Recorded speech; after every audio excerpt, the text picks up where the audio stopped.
ए visit जों medical sub centre हा दागले programme Lausanne बा बनस प्रोग्राम ले और हा जों बावयाबा जों बावथाय जाखा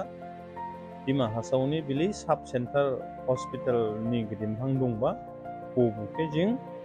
हामदाव दिमा नलाय सेरावने फेसिलिटी रिदावफुमा और सेरबा लेबा साइजेराव सावगालामला जादु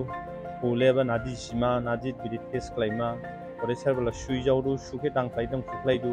ओरामहां बेमार बायगुफिनदु बायगुफिनिया माने बुके एवारनेस खाम जों ए विजिट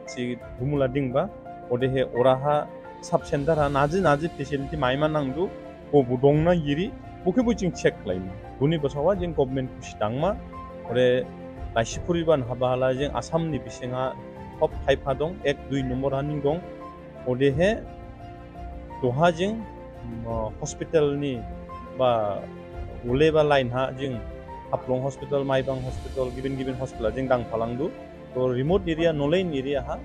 मेडिकल फेसिलिटी के हामदावरि माने आसामनि बिसिङा हामदाव टोख्लाय माने जों खुसि दांमा उलेबा आनि काउंसिल टीम दिनि गभर्नमेंट जों दांफालांमा उलेबा नि सिक्रिबो दिनि नांबा खबरबि और डिउटी खालाय आजकाल जिनिबो खबरबि ओदे जों खुसि दांमा उलेबा मीडियान गिदिमफां मीडिया रावबो थां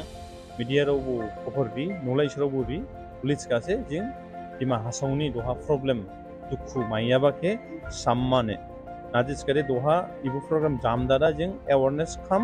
नाजिबा खालायमाखौ मासि बुमुदे आं दिङियाखौ जों नाजिबा शुगार जां स्ट्रोक कैंसर